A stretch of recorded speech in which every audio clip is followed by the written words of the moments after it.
नमस्कार, मी वैभव देठे आम्ही राहणार आहे ठोसेघरमध्ये.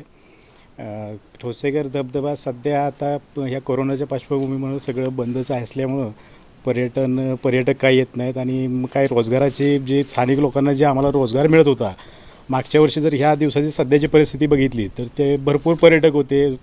स्थानिक लोकांना रोजगाराची संधी चांगली उपलब्ध होती. पण ह्या कोरोनामुळे आता सध्या सगळी रोजगार नाही, काही नाही, सगळं बंद असल्यामुळं ते आर्थिक परिस्थिती स्थानिक लोकांची खूप हलाखीची झालेली आहे.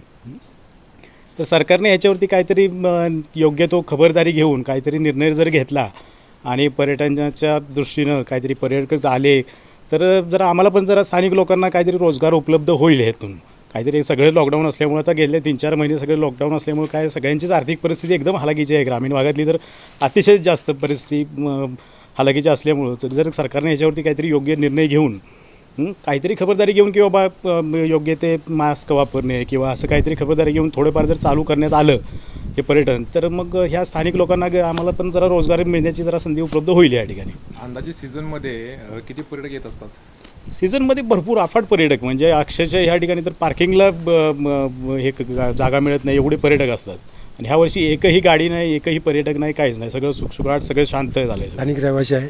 माझा इथे व्यवसाय आहे, पॉपकॉर्नचा धंदा आहे, कणसाचा धंदा आहे, शेंगाचा धंदा आहे. पण हे आता रोगराईमुळं सर्व माझा धंदा बंद असल्यामुळे मी सुशिक्षित बेकार झाल्यासारखं आहे. नेहमी पर्यटक किती येत असतात? भरपूर असे शनिवार रविवार किंवा गव्हर्नमेंट हॉलिडे असले ना तर 5-6 हजार रुपये पब्लिक येतात. ते आमच्याकडे सर्व 5 वर्षाचे रेकॉर्ड आहे. लगेच कळतं किती पब्लिक आलं किती नाही. पाहण्यासारखं काय काय? पाण्यामध्ये मोठा धबधबा, छोटा धबधबा, पुन्हा वरती या साईडला गार्डन आहे. लेफ्ट बॅक साईडला ना, बॅक साईडचं गेट आहे, तिथून बाहेर पडताना लेफ्ट साईडला गार्डन आहे. उंची किती आहे धबधब्याची? मोठ्या अंदाजचे इथे दिलेले आहे बघा, बोर्डवर चवलेले आहे.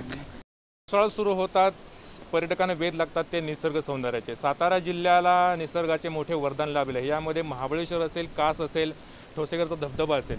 या ठिकाणी आपण सध्या आहोत ठोसेघर धबधबा परिसरामध्ये. हा जो धबधबा प्रेक्षकांना जो पाहायला मिळत आहे, ह्या धबधब्याची उंची जी आहे ते साधारण 1000 फूट, म्हणजे सुमारे 350 मीटरवरून हा धबधबा जो आहे तो पडत आहे. पावसाळ्यामधून डोंगर दऱ्यामध्ये जे पडणारे जे पाणी आहे ते या धबधब्यामध्ये येत असतं. हा धबधबा जो पडताना फेसाळ्याला दुधाप्रमाणे आपल्याला दिसत आहे. सातारा जिल्ह्यात निसर्ग मोठ्या प्रमाणामध्ये बहरलेला पावसाळ्यामध्ये असतो आहे. मात्र कोरोनामुळे यंदाच्या वर्षी संपूर्ण लॉकडाऊन करण्यात आल्याने या ठिकाणी प्रेक्षकांना बंदी घातलेली आहे. हे जे प्रेक्षक गॅलरी जी आहे हे आपण आत्ता पाहू शकताय, ही पूर्णपणे ओसाड भरलेली आहे. दरवर्षी या ठिकाणी जे पर्यटक येत असतात ते साधारण 4-5 हजार पर्यटक हे या ठिकाणी येत असतात.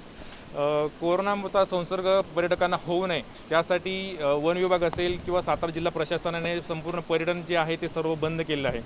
त्यामुळे येणाऱ्या अनलॉक 2 जो आहे तो पर्यटकांसाठी खुला करतील अशी पर्यटकांना आशा आहे.